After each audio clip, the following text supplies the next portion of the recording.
Hi, today we're going to work with Healthtime04 and we're doing unit 8, page 35, talking points. On this page there are 4 stories and the first one is a brain teaser. Let's see if you can work this out. 2 planes take off at the same time. One leaves New York and is flying to Paris at 500 miles an hour. The other leaves Paris and is flying to New York at 450 miles an hour. So one's going 500 miles an hour, one's going 450 miles an hour, but they're going in opposite directions. One leaves New York and is flying to Paris at 500 miles an hour. The other leaves Paris and is flying to New York at only 450 miles an hour. Now, which one will be closer to Paris when they meet?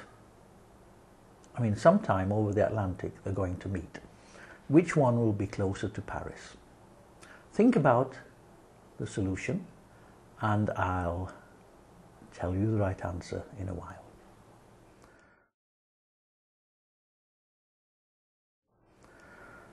The next story is called The Boastful Traveller.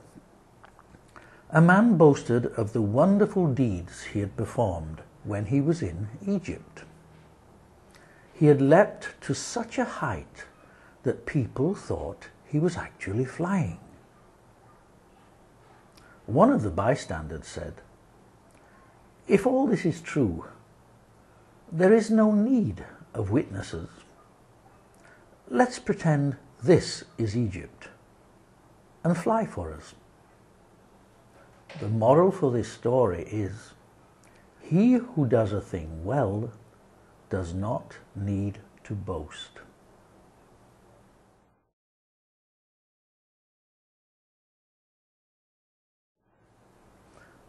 Now let's read a text about how things were many, many years ago. We're going to read about dentistry. Are you afraid of the dentist?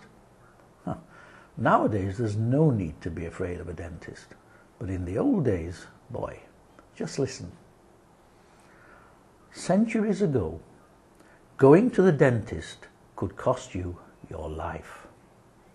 People died of blood loss and pain due to the instruments that dentists used. One cure for toothache was to rub urine on the gum. If that didn't work, the dentist knocked the tooth out using a hammer and a chisel. So they put urine on your gum, and if that didn't work, they knocked the tooth out using a hammer and a chisel. Usually, if the tooth was bad, it was just removed and perhaps replaced with a healthy one from someone else. That someone else was usually a poor person needing money. The dentist would pull out one tooth after another to see which one would fit his patient's mouth. Can you imagine that? A poor person would come and the dentist would pull out one tooth after another to see which one would fit his patient's mouth. When the human supply of teeth ran out, the teeth of sheep, dogs, goats, and baboons were used. If these supplies ran out, teeth from dead people were used. But that was a long time ago. Now, have you worked out the answer about the planes? One left New York, one left Paris, one was going at 500 miles an hour, one was going at 450 miles an hour. Which one was closer to Paris when they met?